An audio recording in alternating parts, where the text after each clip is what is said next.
What is a cultural travel? Well, this is the main topic about what I'm going to explain during all this masterclass. But you have to know, first, what are we going to do?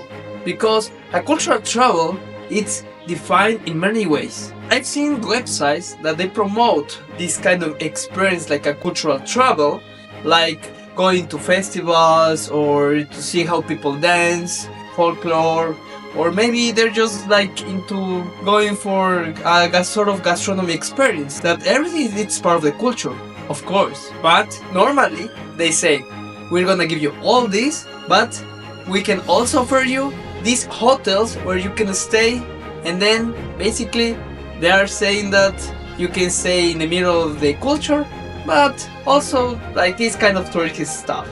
There's no hotel in this town. But a cultural travel, it's something different, because if travel through the culture is normally given by people in the touristic field, like guide tourists or travel agencies, a cultural travel is normally guided by the locals, and they're focused more in the local culture.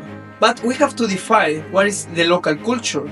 A local culture is the knowledge and the traditions and the culture that is heritated by the people in the communities. So when you start like to do certain kind of things and you teach all of these traditions to your children, this is the local culture. And many of us have these kind of things. For example, in Mexico, we have certain kind of things that we say, for example, orale, that are pretty much from Puebla. And these things define us like a society. And you don't know these kind of things till the moment that you are in Puebla. And you cannot find it in the whole country. So when we're in a cultural travel, we get immersed in this and the local culture, and we learn from many people about all these kind of things.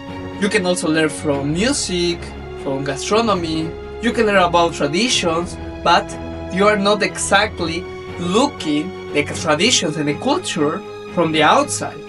You are part of this tradition. Even sometimes people invite you to their places to be part of a meeting or a party, and you are sharing a meal together, and all of these kind of things, you can only be part of this when you are invited by locals, because they can feel the confidence to share their experience, their family experience with you. So cultural travel is basically when you are part of the culture for a certain moment and you enjoy all this knowledge that people give you every day when you spend time with them. And I have to tell you that this kind of experience is always worth it, because you learn a lot of things, you learn a lot of traditions, knowledge, and this experience helps you to get better for the next travel. I really enjoy to make international food in my house in Mexico, and I wouldn't know how to make all these dishes if I wouldn't spend time with locals. So now you know what is a cultural travel. I really hope that this is what you're looking for, because the cultural travel is always based in people. Because in the end, people are the country.